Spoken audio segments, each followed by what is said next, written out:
Hi everyone, and welcome to today's live IELTS class. My name is Adrian, and I'm streaming to you from beautiful Central Europe. I hope everybody is having a good day. Hi Muhammad Abadav.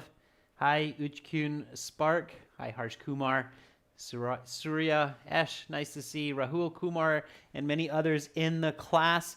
This lesson is presented to you by aehelp.com for academic IELTS success. Definitely check us out there. For the general IELTS, visit us at gieltshelp.com. On both of our websites, we have lots of materials to help you, and right now we have the best discount of the year going on, Cyber Day. We'll give you a 40% discount. So this code, Cyber Day, CYBERDAY, on our websites, we'll give you that 40% discount. That's for this week only. These are our websites here. This is the academic with the blue background. Click that big red button to join our premium package. Hi Ois, hi Shaylee, nice to see our members joining in. This is our general IELTS website here with the green background. Click that big red button there and you can use the code CYBERDAY to get that 40% off. We're going to practice our listening here using our academic website today. If anybody has questions, you can always contact me by email. Send me your emails to adrian@aehelp.com. Welcome, Bikash, to our group of members. Nice of you to join. Send me an email so I can hook you up with your videos and your exams, your practice exams. That's fantastic. Happy to have you on board.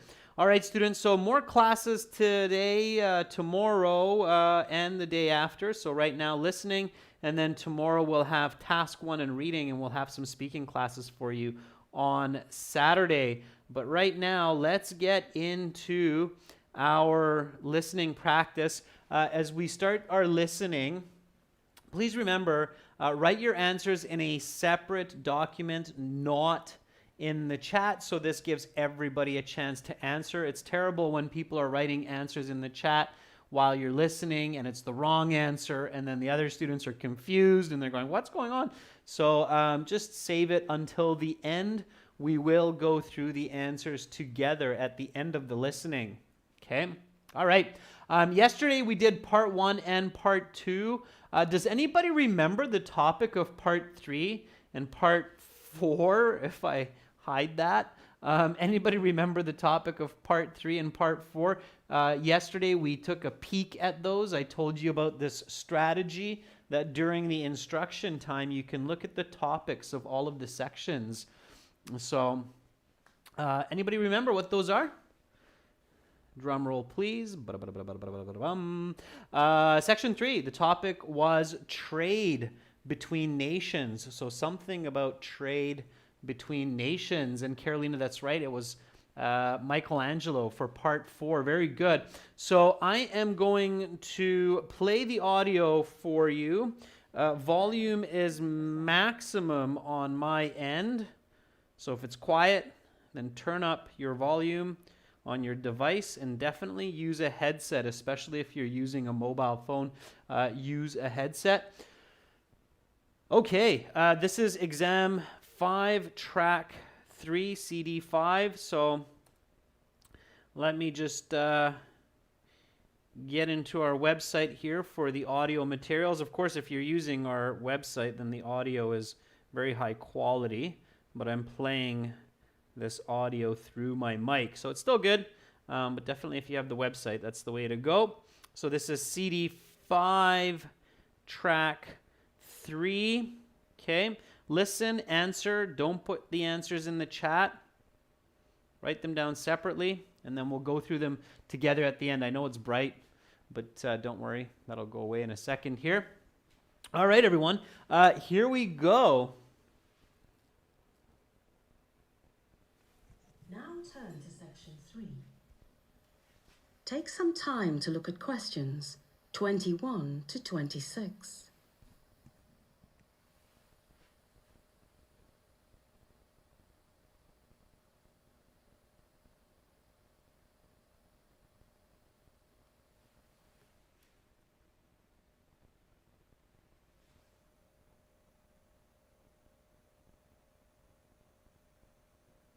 Listening, Section 3.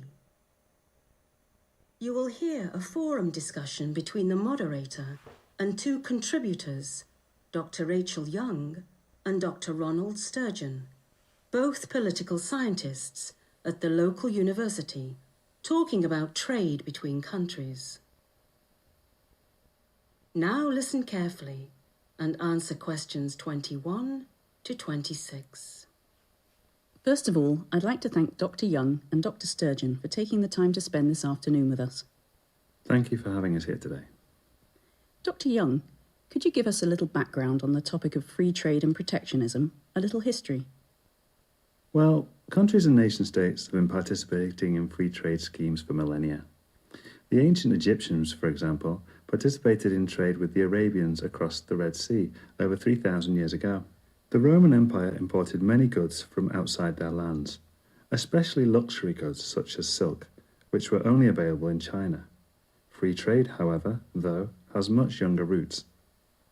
Could you define free trade and protectionism for us, Dr. Sturgeon? Free trade is trade between countries without taxes, tariffs, or other regulations attached. Without a free trade agreement, nations charge taxes or tariffs on goods that are imported to their country. This is to protect the manufacturers within their country. If country A, for example, produces a product for a 20% higher cost than country B, country A is likely to impose a tariff on the importation of country B's cheaper product into country A.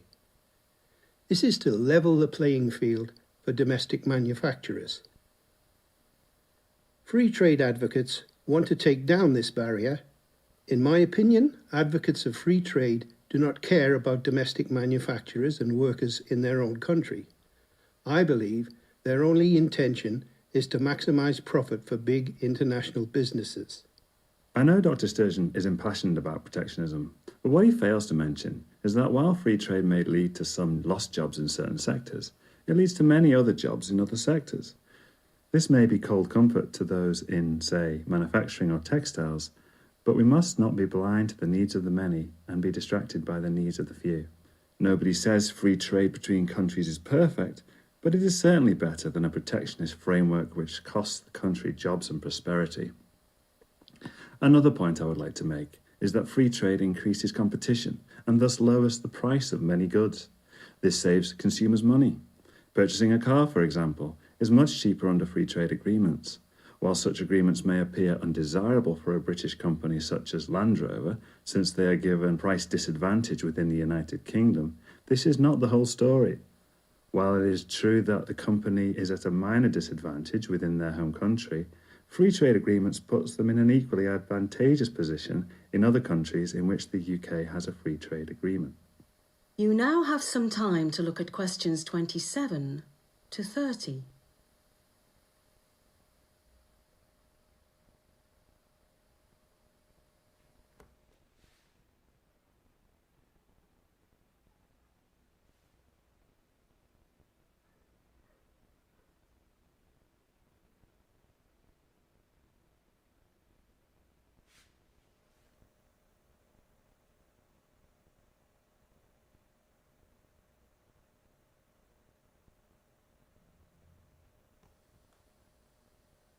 Now listen to the rest of the discussion and answer questions 27 to 30. This is a very interesting discussion.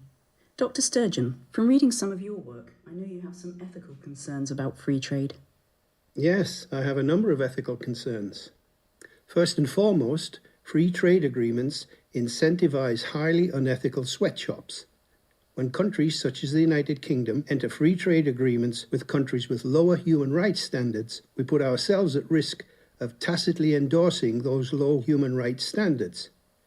Is the ability to wear slightly cheaper clothing really worth selling out on one of our most basic beliefs, that people should be treated with respect? I agree with Dr. Sturgeon that human rights is an ongoing issue in free trade. Certain incidents, such as sweatshops collapsing and killing dozens of workers, have highlighted this issue in the media and public discourse, but these are isolated incidents. Hardly. These are not isolated at all. And even if such horrible incidents were rare, Does it make the conditions those workers work in permissible? Do we excuse horrible working conditions as long as the workers don't die? That's an incredibly low bar, and one I believe we must implore companies and governments to raise. Okay, let's move on. Dr. Young, do you believe free trade betters the life of the average British citizen? Absolutely. I believe free trade agreements make us more prosperous as a society. While not perfect, I truly believe pursuing free trade agreements is a positive step in making our world a better place. Of course, I disagree. While I do not doubt that more wealth comes into our country as a result of free trade agreements, I believe this money never improves the life of the average citizen. The rich get richer and the middle class workers get laid off. Not to mention the ethical issues I have with this. That is the end of section 3. You will now have half a minute to check your answers.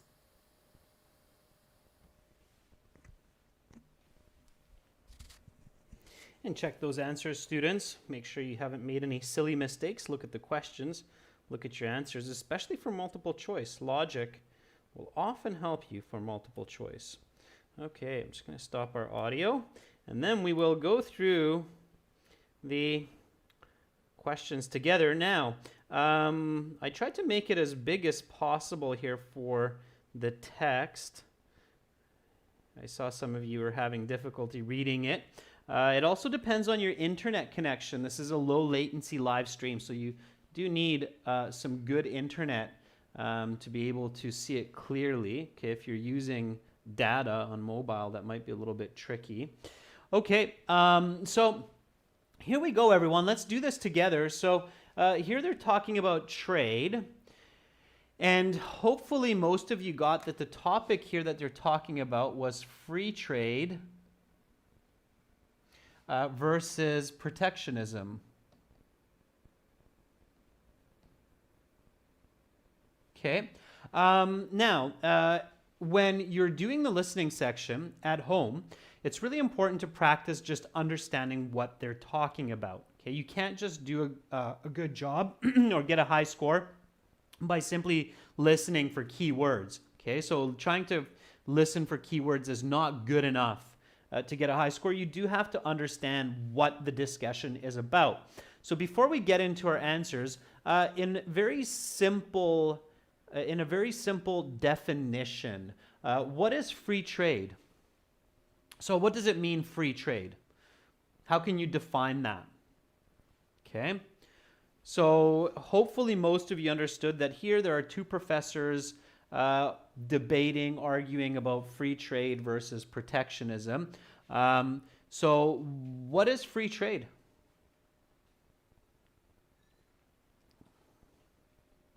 Hairu, Fatu, very nice. Good for you. Please send me an email. I'd love to get your testimonial. Okay, congratulations on your score.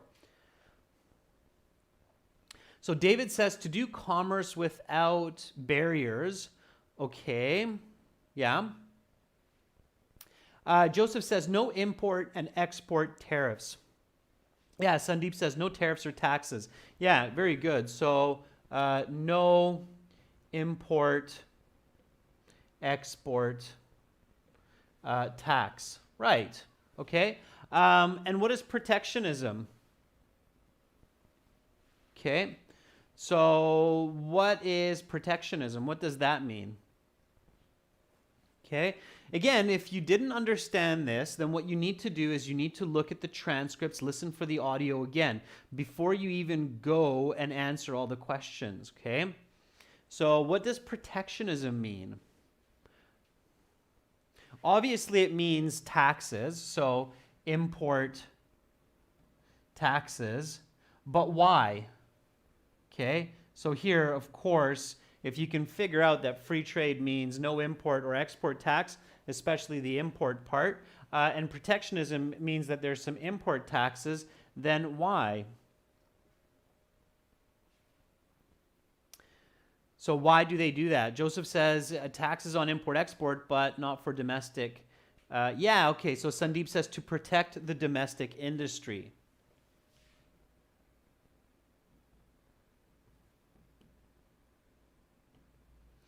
Okay. So, students, if you got this information, you are doing well, okay? And you should be able to get a good score on your listening, all right? So my tip here, everyone, is that when you're practicing for the IELTS listening section, it's good to practice some tips and strategies like listening for keywords and paraphrasing and listening for paraphrased keywords. But at the end of the day, especially for part 2, 3, and 4, you have to have a general understanding about the discussion or the presentation in order to get a good score. If you don't have that, you have to stop, listen again, and read the transcripts at the back of the book to get a clear idea. Okay, does everybody understand that? So that's a very important tip, all right? If you are having difficulty regularly understanding the discussion of part 3 and 4, then you need to take more time to study your general English and to do more listening, okay? So this is a tip here. It's good to study specific strategies like listening for keywords, and I'll show you an interesting one in a minute, listening for keywords. But at the end of the day, you must have a clear understanding of the general topics of discussion in parts 2, 3, and 4 to get a band 6.5 or more on this section. If you are having difficulty, you must listen again when practicing and read transcripts. Okay? So there's not a lot of point in answering a lot of questions if you can't understand the main topics. Okay? So keep that in mind. Okay? All right, so now let's answer these questions. So here, the question was, how long ago was the first record of trade between nations? Okay, and we have something years. So here it's clearly a number. And this one's still fairly easy. And I saw a lot of students there giving it the answer at the beginning there. And you said 3,000 years. Yeah, 3,000 was good. Okay, so 3,000 years ago, that's the correct answer. So it's 3,000 years ago between Romans and Egyptians, the first record of trade. Now this is, of course, officially trading, right? Like with customs and customs officers, Egyptian customs officers and Roman custom. No, I don't know about that. I'm just kidding. But yeah, official trade. Okay, so then we had this flow chart. Okay, and in the flow chart, here is where you could listen for some specific information to identify where you are in the audio, all right? So there was actually a fair bit of discussion before we got to the answers here. And what I was listening for, paying special attention to, is this 20% higher, okay? So I knew that the speaker would eventually say this because there's no way to get around that number. Okay, so by listening to this specific number, I was able to locate the position of the audio.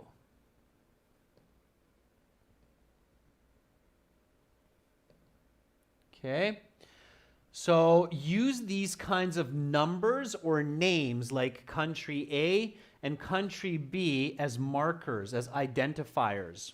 Okay, is that clear? Everybody picking that up? So you can use specific numbers and specific names to identify it. You cannot use words like products, okay? Because products will not work. They might say something else like goods, okay? So if you're listening for product or listening for produces could be manufacturers.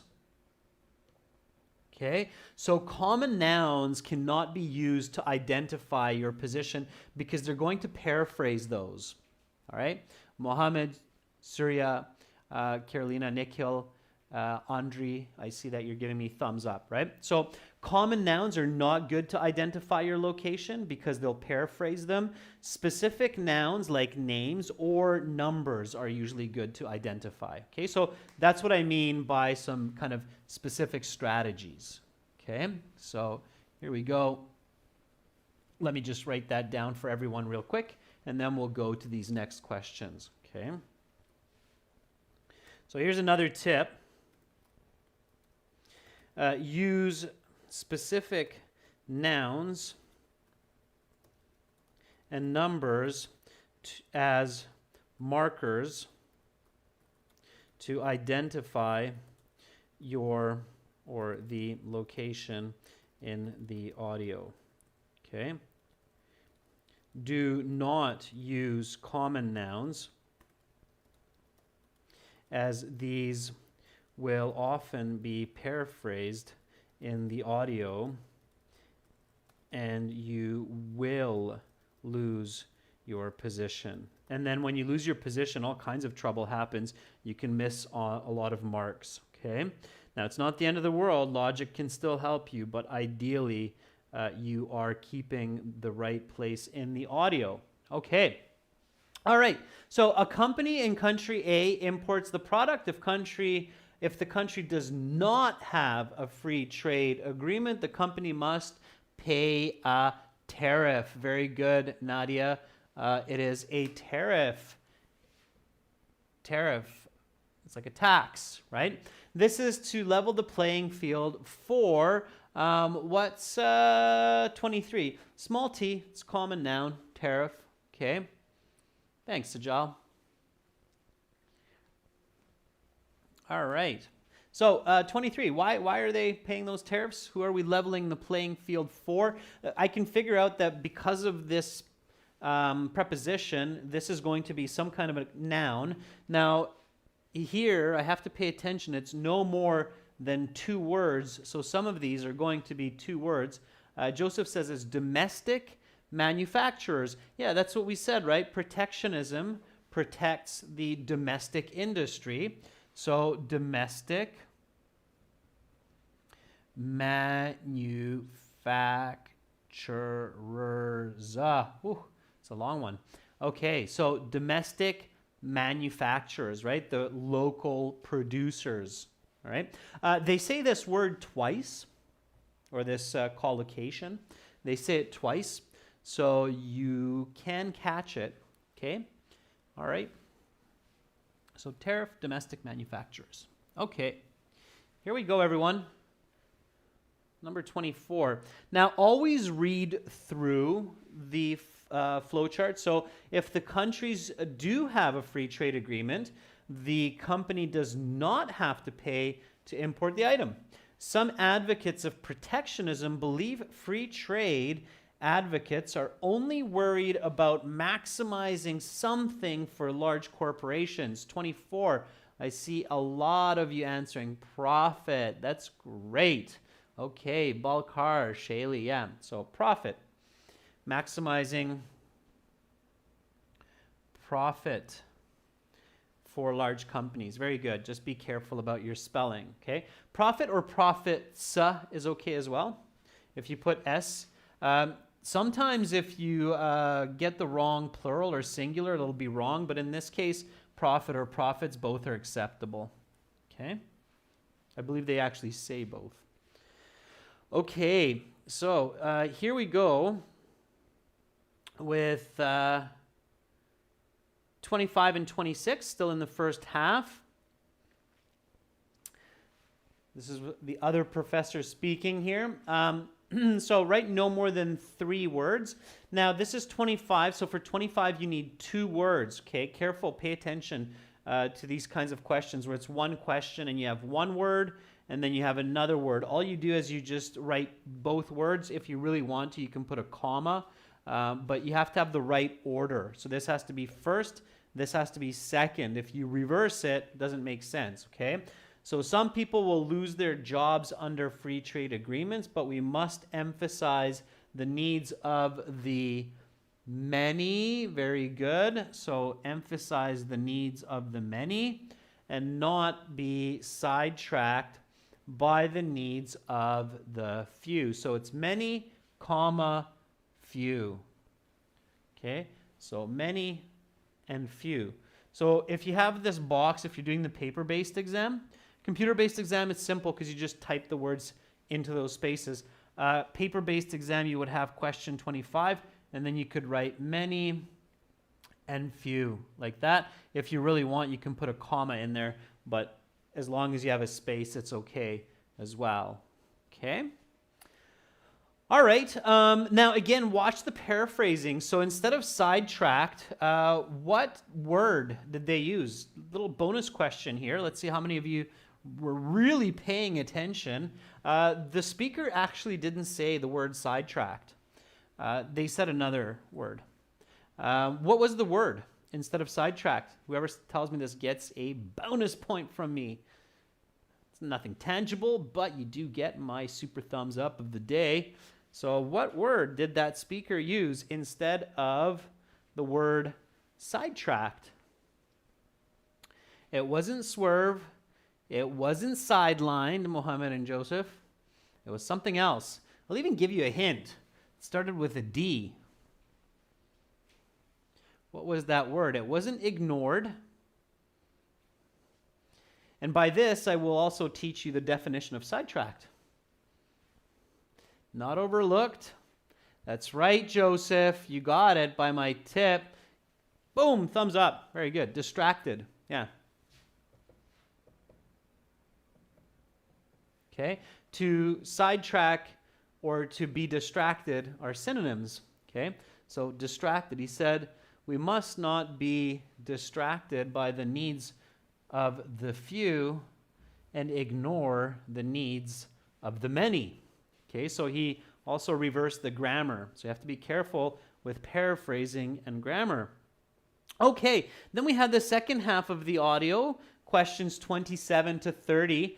So here, write no more than one word. So it's just one word, okay? And it's a table, and you have the cause, enter into free trade agreements, effect, jeopardize human rights standards. Cause, sweatshops collapse. 27, the conditions are highlighted in the what? Deep, that's great. Yeah, we have our course on Udemy. It's a smaller version of our course than on our website, but that's great, Deep. Make sure to study. Okay, Shaylee, very good. Media. Yeah, 27 is media. Media. So highlighted in the news, in the magazines, it's media. Okay. And then the realization that such incidents are not isolated. Okay, the effect, implore companies and something to raise the bar. All right.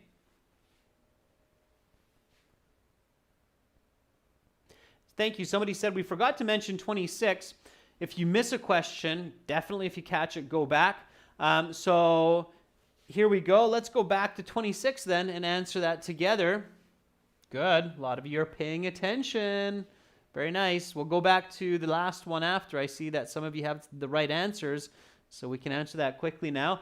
26, yeah. Don't miss questions, okay? It's a good tip. Free trade lowers the price of many goods because it increases, Shaylee says, competition. Yeah. Now, this is a good question here to look at, because the answer is logical.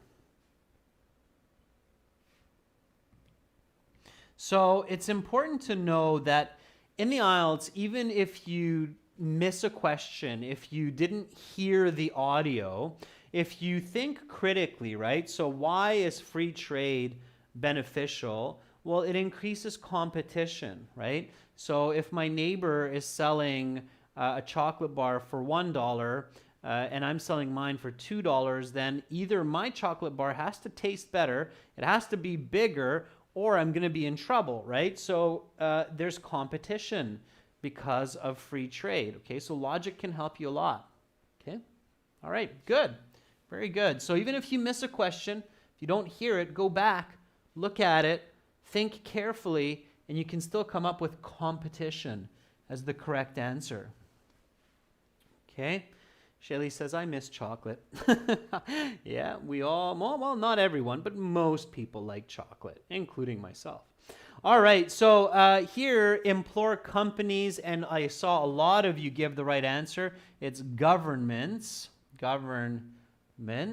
okay? And here the S is very important because it's companies, plural, okay? So governments has to be plural. If you just write government, you'll get it wrong. No S, you will not pick up the mark for that question, okay? So it has to be governments. Winder, the best way to answer multiple choice questions is to listen for the answer, okay? And we're coming up on these multiple choice questions now. So here's 29 and 30. And this is a very popular question from students is, how do I answer multiple choice questions well with getting them correct? Okay, there's 2 tips. Okay, so what is Dr. Young's main point in advocating for free trade? First, you have to paraphrase this when you're reviewing the questions. So Dr. Young's main point in arguing for free trade is, okay, so here's my tips for answering these multiple choice questions quickly and correctly, okay? Here are a couple of really good tips for you, okay? Tips for answering multiple choice questions accurately, okay? Number 1, paraphrase the question as a statement, okay? For example,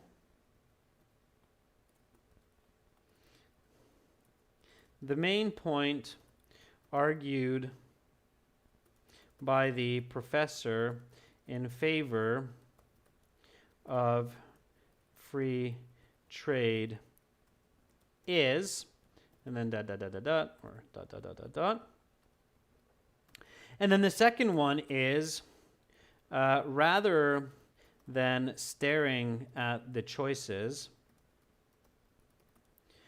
hoping that one will pop out, listen for the answer.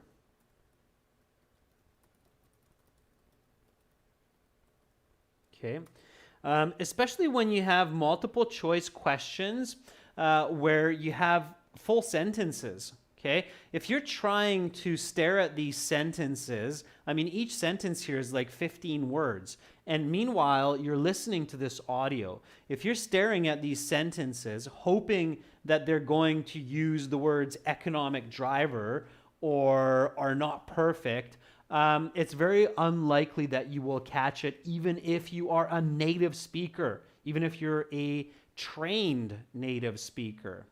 Okay, so what you have to do is you have to finish the statement. Okay, so I changed the question into a statement. The professor's main argument for free trade is, what is it?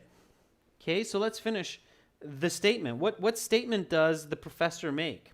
So, for example,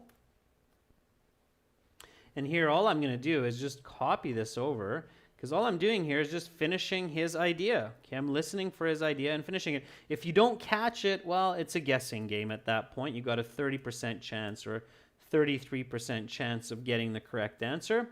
Okay, so the main point argued by the professor in favor of free trade is that what? And he makes it quite clear. Okay, so what does he argue? Okay, I don't want to know the choice. I want to know what the professor says. Okay, so what does the professor actually say? Okay, in the professor's own words, what does he say?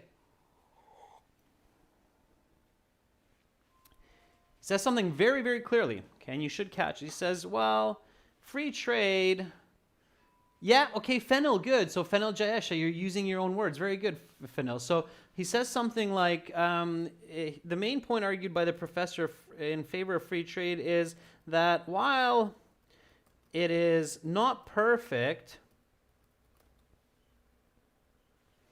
I can't remember the exact words, but I kind of, yeah, so Erkin says, while it's not perfect, it can be beneficial. Yeah.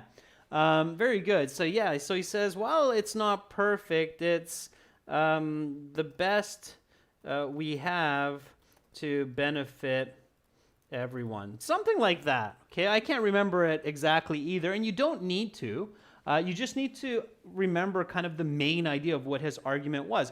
Then when you have this, okay, now you can match it up with the correct answer. So now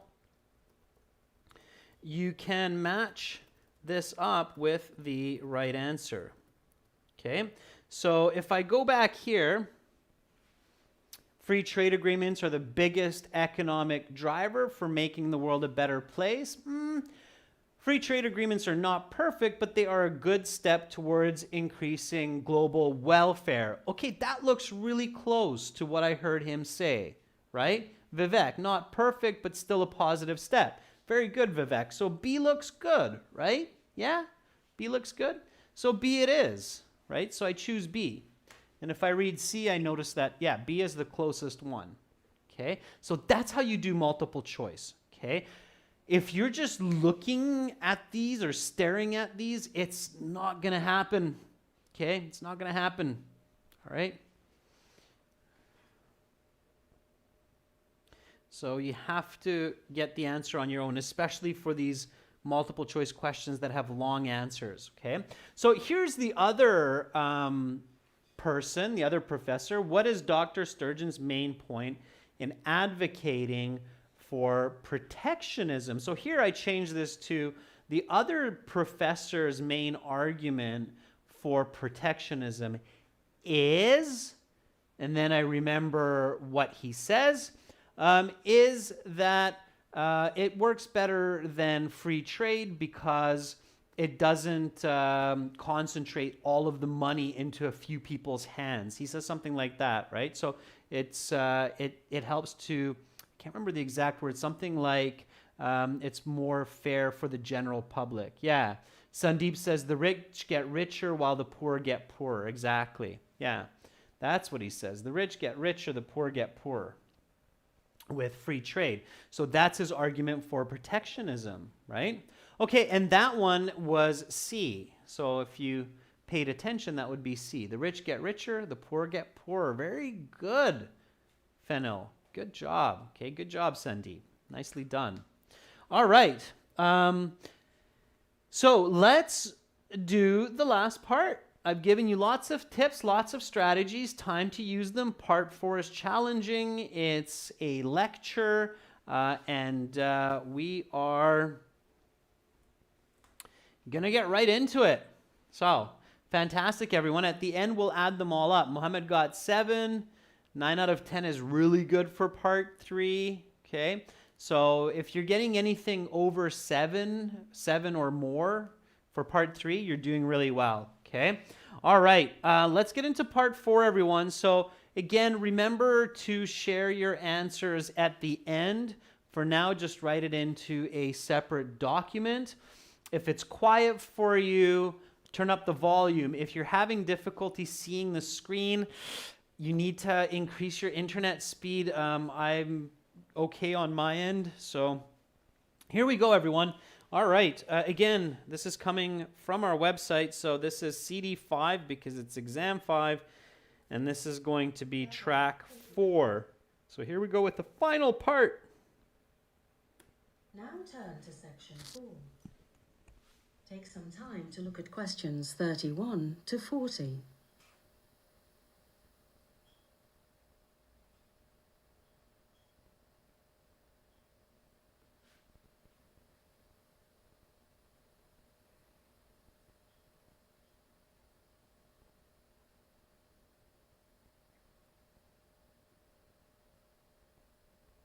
Listening, section 4. You will hear a university lecture on the famous artist Michelangelo. Now listen carefully and answer questions 31 to 40. Good to see you all. As you know, we're having an exam a week from today. Material from today's class will be included on the exam, but material from the final 2 classes of the week will not be included. I hope this will give you an opportunity to revise enough to perform well on the exam. With that administrative business out of the way, I'd like to begin today's lecture on the lesser-known works and endeavors of the famous Italian Renaissance artist Michelangelo. While Michelangelo is best known for his painting of the ceiling of the Sistine Chapel, he was also the creator of a number of other highly respected works. Among these are the Pietà, a statue of Mary holding a deceased Jesus, and the statue David, said to be the representative of the perfect male form. But Michelangelo was not just a painter and a sculptor. One of his crowning achievements is St. Peter's Basilica, a project he was lead architect on for the 17 years preceding his death in 1564. While the basilica wasn't completed until 1626, over 60 years after his death, Michelangelo's influence on the structure was immense, as he had laid out many plans for the structure during his lifetime, many of which were faithfully carried out under the reign of future popes and future architects. Michelangelo's fingerprints are all over modern Rome, and especially what is today Vatican City. Not only through his paintings, frescoes, and sculptures, but also through his architectural achievements. In addition to his influence on St. Peter's Basilica, Michelangelo also redesigned the famous Capitoline Hill area of Rome and designed many chapels within the walls of the Vatican. Michelangelo was also tasked with a number of pet projects over the years. These projects were not one that the man himself wanted to undertake, but was compelled to because of monetary considerations or simply loyalty to the Pope. For example, when Pope Julius II ordered him to construct a 3 times life-size bronze statue of the Pope, Michelangelo had no choice but to accept. The project took up more than 2 years of his life, and 4 years after its completion, the work was unceremoniously melted down to construct cannons. Additionally, the conditions under which he was made to work were often sorely substandard. For years, he lived and worked with 4 other men in a cramped apartment with little to no privacy and no room for his creative juices to flourish. It is interesting to imagine what a genius such as Michelangelo could have accomplished given reign over his own creativity. I personally believe the world is a poor place for him having not been allowed this luxury. However, on the other hand, perhaps Michelangelo's sometimes tortured life imbued his works of art with something more than just artistic genius. Although Michelangelo is a celebrated figure for his works of art and well respected for his architectural acumen, his literary works are virtually unknown to the world. He was a virtuoso of Renaissance art, celebrated in his lifetime and venerated centuries after his death, but his writings never made an impact on the society in which he lived, nor in the years since. Michelangelo was an avid writer of poetry and found that poetry was an invaluable escape from the grind of his everyday work life, especially during the years spent arduously painting the ceiling of the Sistine Chapel. Poetry provided an outlet for his frustrations, fears, beliefs, and desires. Those who want to know the real Michelangelo must go beyond his frescoes and sculptures and dig deep into his personal writings. There, one will find a rather tortured soul, harmed by years of physical, political, professional, and personal strife. That is the end of section 4. You will now have half a minute to check your answers.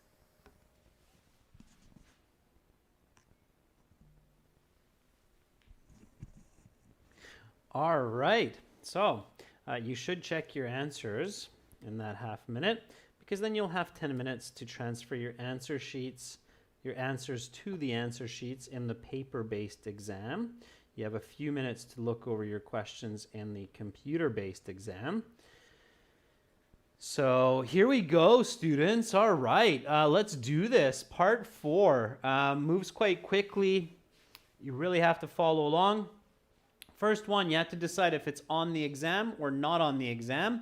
Number 31, material from the 3rd class of the week. It's on the exam or not on the exam. Is it A or is it B for number 1? 31 is B. The final 2 classes of this week will not be. So That's B. Okay. Number 32. Material from the current class. So from this class, she says this one really clearly, so you should get that one. It was kind of a give me. She says the material from this class will be on the exam. So that's A. So it was B and A. And then she got into talking about the famous Renaissance artist Michelangelo in Italy. Okay. Here we go. So the life of Michelangelo, summarized by this professor. Now, you have to read along and follow carefully, use your logic. Yes. Part 4, you have to be fast. It's looking for Band 8, Band 9 candidates, okay? So, while Michelangelo is perhaps most famous for painting the Sistine Chapel, he is also famous for a number of other highly respected works, including the Pieta and the statue named something thought to symbolize male beauty. Correct answer, Carolina. Good job, Alex. Mohammed, well done. It's David, big D. It's a name. If you write a small d, you'll get it wrong, David. Okay, very good. Architectural achievements. So buildings, building design. Far more than just a painter, Michelangelo was also an architect. He was lead architect on St. Peter's Basilica for something until his death in 1564. So it was a number of years here. So he was the lead architect. 17 years, not 17th. Okay, that would be wrong. Just 17 years. Okay, be very, very careful. Okay, if you write 17th, it would be incorrect. So 17 years. All right. Though the structure was not completed until 60 years after his death, if anybody's been to the St. Peter's Basilica, you can see why. His fingerprints are all over the resulting structure because future something and something faithfully carried out his designs. Future what and what? It was, hopefully, many of you got it. This is again 2 words separated by a comma, popes. Okay, and not pops. Okay, that would be different. You need an E here. Popes and architects. Now, if you don't know how to write the word popes, be very careful. You have it later as well.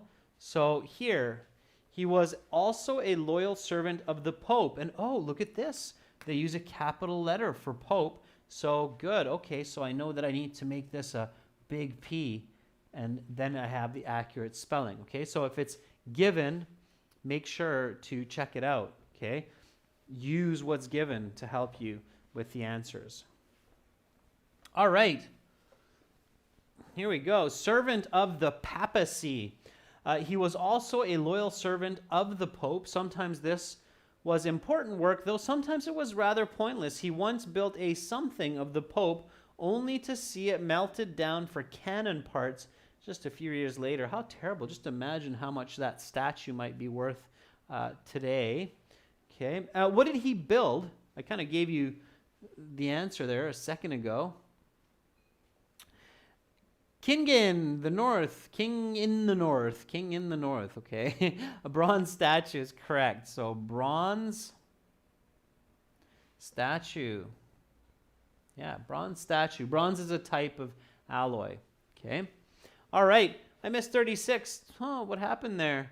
Okay, let's go back to it. Michelangelo's influence is also apparent around the rest of the city of what? Including at the ancient Capitoline Hill site.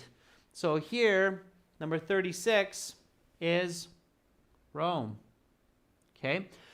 Vatican City is in the heart of Rome.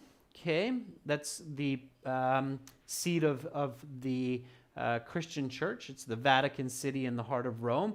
But Michelangelo's works, you can see them all around Rome, so not just in Vatican City. And this was a little bit tricky, but again, use logic, even if you missed it, if you're not sure, okay? Because the lecturer, the professor, talks about the works of Michelangelo, not just in the Vatican City, but also Capitoline Hill and other places around Rome. So it's Rome. Okay, Rome. Okay, it's not the empire of Rome, it's the city of Rome. Okay, Michelangelo lived in the 16th century. By that time, the Roman Empire had fallen. Okay, there was no more Roman Empire.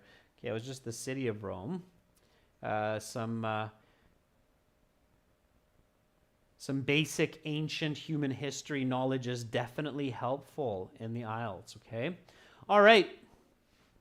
So he once built a bronze statue of the Pope only to see it melted down for cannon parts just a few years later. Moreover, the something he had to work in were often substandard, often being forced to live and work in small, cramped places with a number of other men. Fennel says it's conditions. Hi, Muhammadicio, back at you.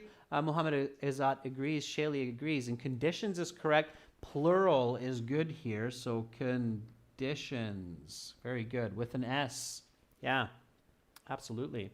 Okay, conditions, good job. Okay, last couple questions. Some interesting facts about Michelangelo. Literary works. It is interesting to think what he could have made if he was given the freedom to explore his own something. While his life may have been difficult, some people argue that this difficulty made him a better artist. Carolina, very good. Creativity. Fennel, good. Yarabisha, very good. Creativity. 1E, Yarabisha. Careful with your typing or spelling. Okay, so creativity. Yeah. Fantastic. Okay, and number 40, some kind of a subject noun here, was an important way to escape the difficulties of Michelangelo's life. Though his writings never made much of an artistic impact, they do offer a window into his tortured genius. Roger Alvarez says his poetry. Now, to be on the safe side, I would write that with a big P, just because it's the first word in the sentence. And IELTS is very picky. Okay, so try to be accurate. Poetry. Even though it's a common noun, it's the first word of this sentence, so poetry. Cool. Well done, everybody. Give yourselves a pat on the back for staying on board, concentrating all the way through, providing lots of great answers. Here we go. Yeah, Raghavinder Gode. Yes, you can answer all capital letters, but do that when you're transferring the answers to the answer sheet. So now my question is, how many did you get correct out of 40? Okay, what were your correct scores? For those of you that were in class yesterday and today, add up your marks for the whole listening section, and we'll check your band score. Okay, I'll show you on our website where we can do this.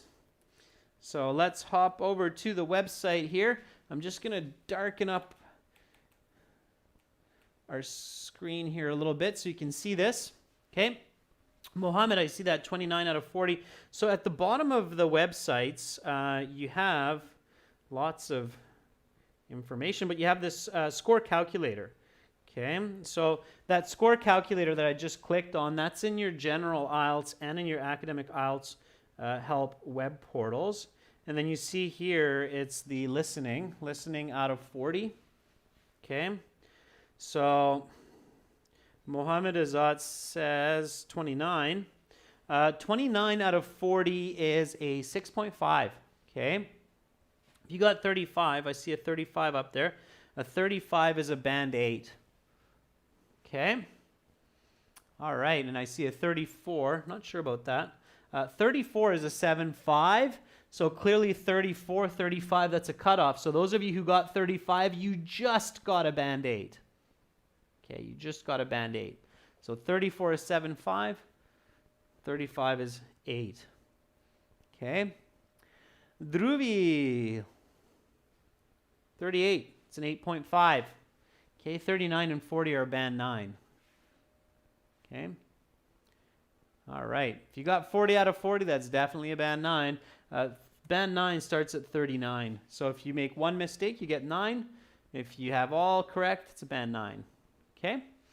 All right, students. So that's where you can check your scores. Also, right now, for our websites, you can join our premium package, which is lifetime access. They have a very friendly price for that, for the videos, practice exams, interactive course for your mobile or your desktop. And you can use the code CYBERDAY to get a 40% discount at ahelp.com or gieltshelp.com. That's the best deal of the year that we have. We have this Black Friday, Cyber Monday deal going for this kind of first 10 days of December, end of November.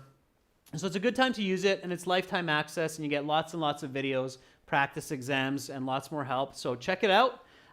If you have questions, let me know. Tomorrow I will be back with task 1 for the academic IELTS and some reading practice. You're very welcome, Yarabisha. Nice to see you in the class.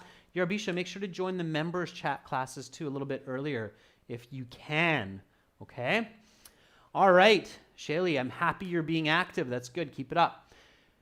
Goodbye, Kratika. Goodbye, Bashal. Goodbye, everyone. Much love to all of you. Keep up the good work. Stay strong. Stay healthy. And I will be back tomorrow. Bye for now, everyone.